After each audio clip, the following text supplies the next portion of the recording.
Hi, Jason O'Neill here for Hoops Factory TV with Coach Don Showalter of the U16 USA basketball team. Coach Showalter, there seems to be a real alignment between the junior team and the national team, all the way from Jerry Colangelo all the way down to the junior program. Can you talk about that alignment? Yeah, I think one thing that we did several years ago, USA Basketball did several years ago, is they want to have some consistency in the programs. So this is my fourth go-around with U16 and then U17 next summer. Our U18s have been coached by Billy Donovan for a good number of years. And of course, since he took the Thunder job, then Sean Miller from Arizona. But it's the same kind of progress that we see with the young kids, and then of course Coach K with the older program. And we basically really do very much the same things as far as pressure defense, running a fast break offense, getting the kids to make basketball plays. Doing some ball screens to action. So so these kids, that when they eventually if they get to that Olympic level, which many of them will have a little understanding of what we want with USA Basketball. Okay. And one thing that seems to be a common thread through both programs is kind of a sacrifice, and sacrificing for your teammates, sacrificing so that for the team, that sort of thing. Is that something you really try to impart to the kids?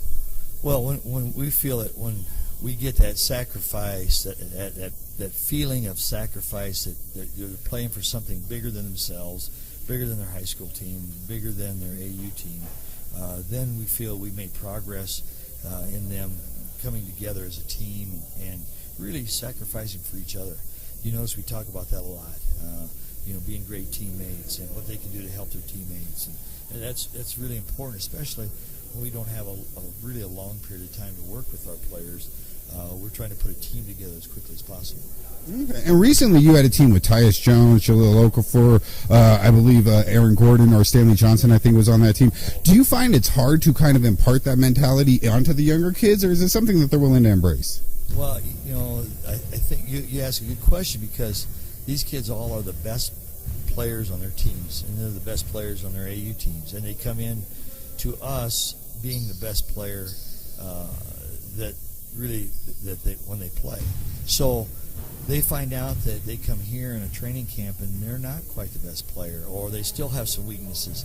So I think it's kind of humbling in a lot of ways, our training camp for a lot of the players.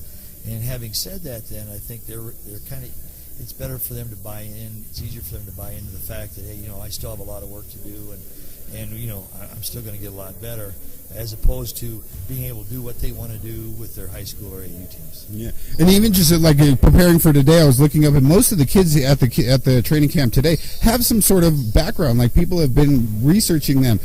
Do you think that kind of adds to the pressure, or it makes it more difficult for you to do your job because they have so much notoriety already?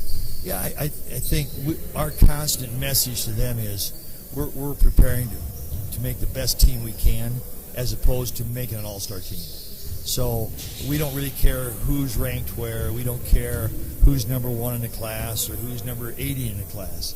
What we care about is making the best team. And so I think that message is reiterated over and over to the players, and they really get it. They want to win. They want to win a gold medal, and so they're willing to sacrifice some things to win a gold medal.